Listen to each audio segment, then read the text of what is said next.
निम्नलिखित में से अपरिमेय संख्या है। तो परिमेय और अपरिमेय संख्या के बारे में आप जानते हैं। आप परिमेय संख्या क्या होती है, जिनको हम क्या कर सकते हैं, परिमेय तो भैया P अपॉन Q के रूप में लिख सकते हैं, जहां क्या होता है Q नॉट इक्वल टू क्या हो, जीरो, Q जीरो के बराबर ना हो, और क्या हो, P और Q क्या हो, पूर्णांक हो। ठीक है, ठीक हो गया, ये चीज पता है हमें, ये होना चाहिए। तो अब देखिए अंडरूट 16 है, अंडरूट 16 को हम क्या लिख सकते हैं, अंडरूट 16 क्या है, पूर्ण वर्ग है, इसका आंसर क्या आएगा 4, तो 4 क्या है, एक परिमेय संख्या है। ठीक है, इसी प्रकार 16/5, 16/5 अंश बट्टे हर के रूप में है, P अपॉन Q के रूप में है, जी हाँ बिल्कुल है, ये भी आपका P अपॉन Q के रूप में है। और 0.75 की बात अगर करें तो इसको हम क्या लिख सकते हैं, 75/100 कर सकते हैं। और ये भी क्या है आपका, अगर काटना चाहो तो काट दो, नहीं भी काटते तो भी आपका ये क्या है, एक परिमेय संख्या P अपॉन Q के रूप में, और Q क्या है, 0 नहीं है। ठीक हो गया, तो ये सब क्या है आपका, अंडरूट 16 परिमेय है, 16/5 परिमेय है, और 0.75 भी क्या है, परिमेय है। सिर्फ क्या है, अंडरूट 5 ही ऐसी एक संख्या है जो क्या है, अपरिमेय। तो हमारा आंसर क्या हो जाएगा, ऑप्शन 2 हो जाएगा, बी हो जाएगा इसका। ठीक है, चलिए करते हैं इसको सॉल्व क्लियर, क्योंकि इसको काटने की जरूरत नहीं है, आगे बढ़ते हैं। ठीक है, ये हो गया, तो इस पहले वाले का आंसर क्या हो गया हमारा, अंडरूट 5 हो गया। चलिए बढ़ते हैं आगे नेक्स्ट क्वेश्चन की ओर।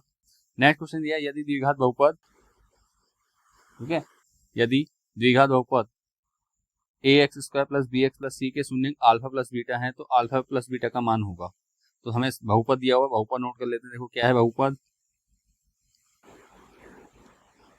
बहुपद है हमारा ax² + bx + c बराबर 0।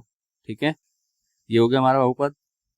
बहुपद में हमारा क्या, अल्फा प्लस बीटा दिए हुए हैं, अल्फा प्लस बीटा क्या शून्य गए, अल्फा प्लस बीटा बराबर क्या होता है, हमारा फॉर्मूला जो होता है -b/a होता है। ठीक है, -b/a, माइनस बी का मतलब क्या है, यहाँ पे x का गुणांक। इसको अगर हम फॉर्मूले के तौर पर लिखेंगे तो इसको लिखेंगे माइनस, बैक स्टार्ट करेंगे, x का गुणांक, और बटे में क्या हो जाएगा हमारा, x² का गुणांक। ठीक है, ये हो जाएगा हमारा। तो हमारा आंसर क्या है, -b/a। तो -b/a कहीं दिख रहा है आपको, -b/a, तो इस पर टिक कर देंगे हम, हमारा ऑप्शन नंबर 1 हो गया इसका ओके। ठीक है, ये हमारा ओके है। चलिए बढ़ते हैं नेक्स्ट क्वेश्चन की ओर। फॉर्मुला याद हो गया होगा, यहाँ से फॉर्मुला अल्फा प्लस बीटा क्या होता है, -b/a। ये सिर्फ फॉर्मुला ही लिखना है अपने यहाँ पे, अगर इसी का कोई वैल्यू होती तो वैल्यू निकाल रख देते हैं यहाँ पे, ए बी और ए की। चलिए बढ़ते हैं आगे नेक्स्ट क्वेश्चन। अब दिया है समांतर श्रेणी। ठीक है, समांतर श्रेणी में क्या करना है आपको, देखिए समांतर श्रेणी में आपको समांतर श्रेणी दी है 10, 7, 10,7,4 डॉट डॉट डॉट पांचवा पद। तो देखिए पहला पद क्या है हमारा, देखो जो जो पहला पद है वो नोट कर दीजिए।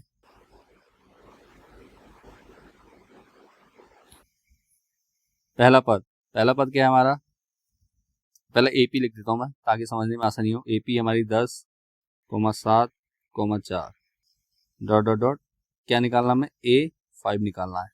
तो क्या हो जाएगा, 3 तत्वों में दिए रखे हैं, तो मैं पहला पद ए क्या हो जाएगा हमारा 10, और डी हमें चाहिए होगा, डी क्या होता है A2 ये है, A1 ये हो जाएगा, A2 - A1, तो 7 में से 10 को घटा देंगे आप, 7 में से 10 घटाए तो कितना, -3 बचा। अब निकालना आपको A5 निकालना है। तो A5 क्या हो जाएगा हमारा, A5 हो जाएगा हमारा A + 4D। ठीक है, जानते हैं आप A कितना है हमारा, देखिए 10 + 4 इंटू डी कितना है, -3, ब्रैकेट में ले लेंगे क्योंकि दो साइन एक साथ आ रहे हैं। तो 4 3 12, -2 प्लस कितना है, 10 है, 10 + -2, तो जो घटता घटा दीजिए, नहीं सॉरी, 4 3 12 होगा, ये 12 है, 10 + -12 तो घटा दो, 10 12 में से 10 घटेगा तो कितना बचेगा, -2 बचेगा। तो यही आपका क्या आ गया, आंसर आ गया। ठीक है, बढ़ते हैं आगे नेक्स्ट क्वेश्चन की ओर। देखिए क्या दिया गया है, यदि sin थीटा बराबर cos थीटा है तो थीटा का मान ज्ञात कीजिए। ठीक है, sin थीटा बराबर cos थीटा का आ गया है। ठीक है, दोबारा लिख देता हूँ साफ साफ,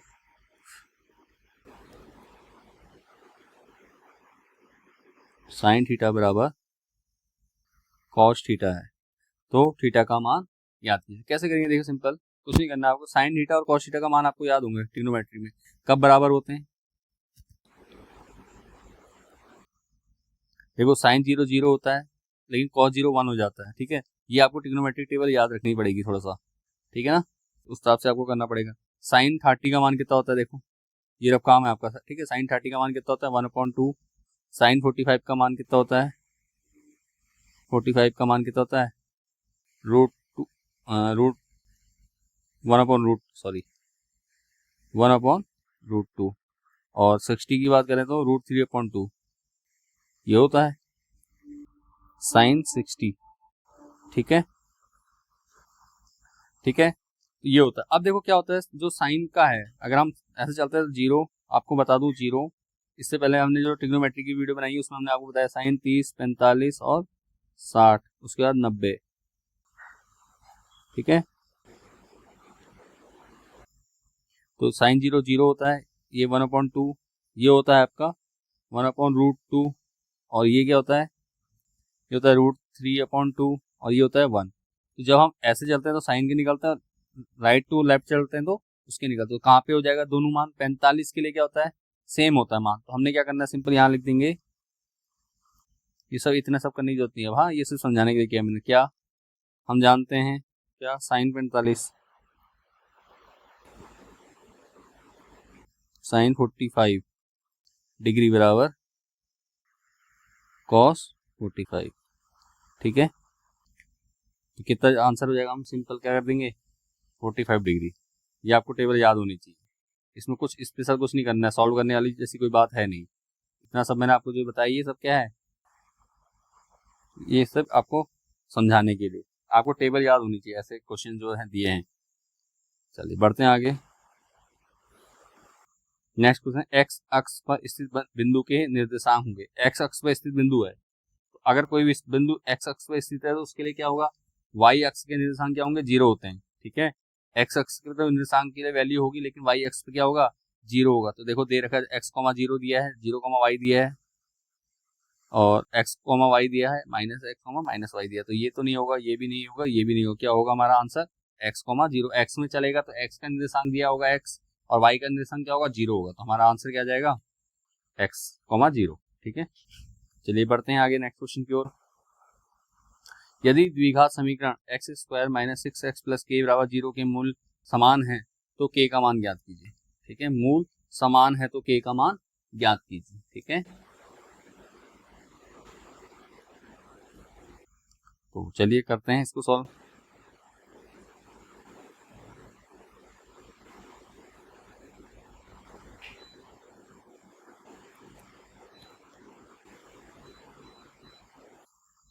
समीकरण लिख दीजिए, x² - 6x + k = 0। मूल समान है तो क्या हो जाएगा, विभक्ति का फॉर्मूला लगा देंगे, d = b² - 4ac बराबर कितना होना चाहिए 0 होना चाहिए, ठीक है। b की जगह क्या लेंगे हम, देखो यहाँ पे 6 है, हमें b² कितना है -6 का स्क्वायर हो जाएगा। ए बी सी आपको पता है, यहाँ से निकाल देंगे आप, ठीक है। -4 इंटू ए की वैल्यू कितनी है हमारी 1, इंटू सी की वैल्यू कितनी है k = 0। तो क्या करेंगे सिंपल, अब देखो 6 का स्क्वायर कितना हो जाएगा 36, माइनस 4 की 1 से होगी तो 4 प्लस के 4 इंटू के 4 के हो जाएगा बराबर 0। ये प्लस का इधर जाएगा माइनस हो जाएगा, माइनस के 4k बराबर कितना 36, माइनस के 36 होगा, ठीक है। -4 से -36 को काट देंगे तो कितना बचेगा 9, तो k बराबर कितना आ जाएगा, k बराबर 9 आएगा, ठीक है। ये हो गया, ये आपका क्या आंसर है यहाँ पर। उम्मीद करता हूँ आपको ये क्वेश्चन समझ में आ रहे होंगे अच्छे से। बढ़ते हैं आगे नेक्स्ट क्वेश्चन की ओर।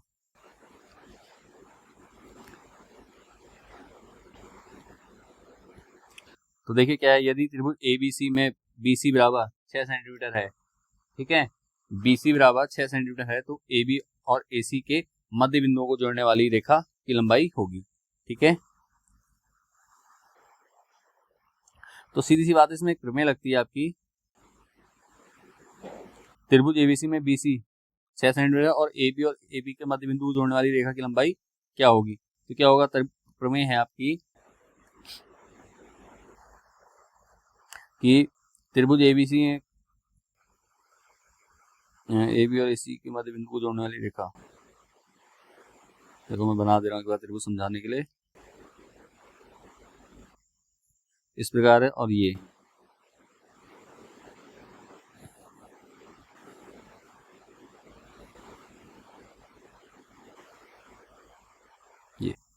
तो क्या हो जाएगी, किसी त्रिभुज के दो भुजाओं के मध्य बिंदु को जोड़ने वाली रेखा, मध्य बिंदु को जोड़ने वाली रेखा की लंबाई क्या होती है, क्या आधार के आधी होती, तीसरी भुजा के क्या, तीसरी भुजा की लंबाई की आधी होती है। ठीक है, ये ध्यान रखिएगा।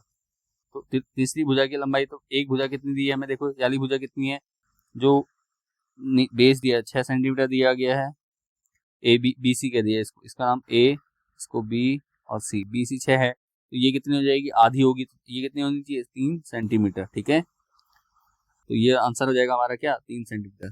तो मैं आपको याद बता दूं कि किसी त्रिभुज के दो भुजाओं के मध्य बिंदुओं को जोड़ने वाली रेखा तीसरी भुजा की लंबाई की आधी होती है। ठीक है, तीसरी भुजा की लंबाई की आधी होती है, ये परिमेय है आपकी। ठीक है, तो नोट कर लीजिएगा आप। चलिए बढ़ते हैं आगे नेक्स्ट क्वेश्चन की ओर।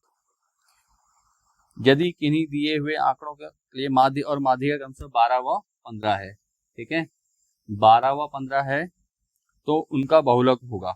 ठीक है, 12 और 15 है तो उनका बहुलक होगा। माध्य और माध्यिका क्रमशः दे रखी है, तो फॉर्मूला लगा देते हैं। ठीक है, तो फॉर्मूला देखिए क्या होता है आपका, माध्यिका बराबर कहते हैं, सॉरी पेन चेंज कर लेते हैं, फॉर्मूला होगा, माध्य दिया, देखो जो दिया पहले मैं नोट कर ले रहा हूँ। ठीक है, फिर फॉर्मूला लिखता हूँ। माध्य बराबर कितना आपका, माध्य दिया है 12 और माध्यिका कितनी है, माध्यिका दे रखी है 15। ठीक है, तो फॉर्मूला होता है आपका 3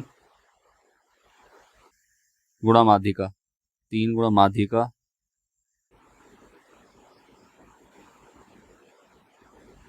बराबर 2 गुणा माध्य प्लस बहुलक। ठीक है, निकालना क्या हमें, बहुलक निकाला, तो माध्यिका दी रखी है 3 गुणा माध्यिका कितनी है 15 बराबर 2 गुणा माध्य कितना, देखिए माध्य हमारा 12 हो गया यहाँ पर, प्लस बहुलक ऐसी रहेगा। ठीक है, फॉर्मूला याद होना चाहिए, जब फॉर्मूला याद है तभी आप कर सकते हैं इस क्वेश्चन को।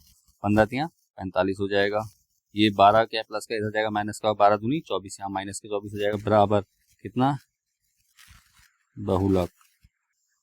ठीक है, काट दीजिए, 5 में से 4 गया 1 और 4 में से 2 गया 2, तो बहुलक कितना आ गया हमारा 21 आ गया। तो हमारा देखिए आंसर कौन सा हो जाएगा, ऑप्शन ये वाला हो जाएगा 1। ठीक है, तो उम्मीद करता हूँ सारे क्वेश्चन आपके यहाँ तक समझ में आ गए होंगे और